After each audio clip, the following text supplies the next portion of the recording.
കാലത്ത് ബ്രേക്ക്ഫാസ്റ്റിന് ഇഡ്ഡലിയും പിന്നെ തേങ്ങയില്ലാതെ തേങ്ങ ചട്നി അരച്ചെടുത്തിട്ടുണ്ടായിരുന്നു. അപ്പോൾ അതുണ്ടാക്കാനായിട്ട് ഒരു ടേബിൾ സ്പൂൺ ഓയിൽ ചൂടാക്കുക. അതിലേക്ക് 2 മീഡിയം സൈസ് സവോള അരിഞ്ഞ് ചേർത്ത് കൊടുത്തിട്ട് ഒന്ന് പിങ്കിഷ് കളറാക്കി എടുക്കുക. എന്നിട്ട് അതിലേക്ക് എരിവിന് ആവശ്യമുള്ള പച്ചമുളകും ഒരു ചെറിയ കഷ്ണം ഇഞ്ചിയും ചേർത്ത് കൊടുത്തിട്ട് ഒന്ന് സോട്ട് ചെയ്ത് കൊടുക്കുക. തീ ഓഫ് ചെയ്തതിന് ശേഷം അതിലേക്ക് 1/4 കപ്പ് പൊട്ടുകടല ചേർത്ത് കൊടുത്തിട്ട് നല്ലപോലെ ചൂടാറാൻ വെക്കുക. ചൂടാറിക്കതിന് ശേഷം ഒരു മിക്സി ജാറിലേക്ക് ഇട്ട് കൊടുത്തിട്ട് അതിലേക്ക് ആവശ്യത്തിന് ഉപ്പും ഒരു 1/4 ഗ്ലാസ് വെള്ളവും ചേർത്ത് കൊടുത്തിട്ട് നല്ലപോലെ ഒന്ന് അരച്ചെടുക്കണം.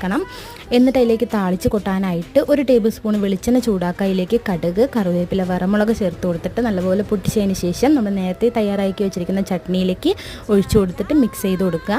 ഇത് നമ്മുടെ ചൂട് ഇഡ്ഡലിക്കും ദോശയ്ക്കും ഒപ്പം കഴിക്കാവുന്ന ഒരു തേങ്ങാ ചട്നിയാണ്. തേങ്ങ ഇല്ലെങ്കിലും നമുക്ക് ഇതുപോലെ ഉണ്ടാക്കി നോക്കാം.